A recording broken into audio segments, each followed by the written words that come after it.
ও বুড়ি পিসি, শোনো শোনো, তোমার সাথে কথা আছে। কোথায় গেছিলে গো?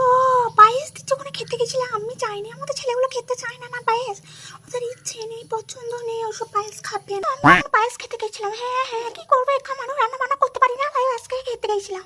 ও ওই যে পাশের বাড়ি রঞ্জনা, হ্যাঁ হ্যাঁ, ওই রঞ্জনা একটা ছেলেকে কত দিয়ে বলেছে, রঞ্জনা আমি আর আসবো না, এইভাবে একটু ইয়ার্কি করেছে, তাই নাকি? ও বুড়ি পিসি, শোনো শোনো, তোমার সাথে কথা আছে। কোথায় গেছিলে গো?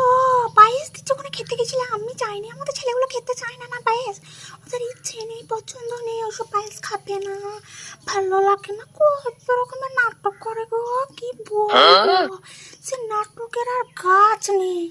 হ্যাঁ, কি হয়েছে জানো? ওই যে পাশের বাড়ি রঞ্জনা, হ্যাঁ হ্যাঁ, ওই রঞ্জনা একটা ছেলেকে কত দিয়ে বলেছে, রঞ্জনা আমি আর আসবো না, এই উঠিলে আচ্ছা, তার জন্য একটু ইয়ার্কি করেছে। হ্যাঁ, ইয়ার্কি করেছে, ব্যাস ওই নিয়ে এখন ও কি করেছে, ঘরে দৌড় দিয়েছে, বেরোবে না ঘর থেকে। হ্যাঁ, ঘর থেকে বেরিয়েছে না, দিয়ে বলছে আমি মরে যাবো, আমি থাকবো না, আমাকে রঞ্জনা আমি আর আসবো না। এটা মানে তো এইটুকু বুঝাইছে, ও আর আসবে না।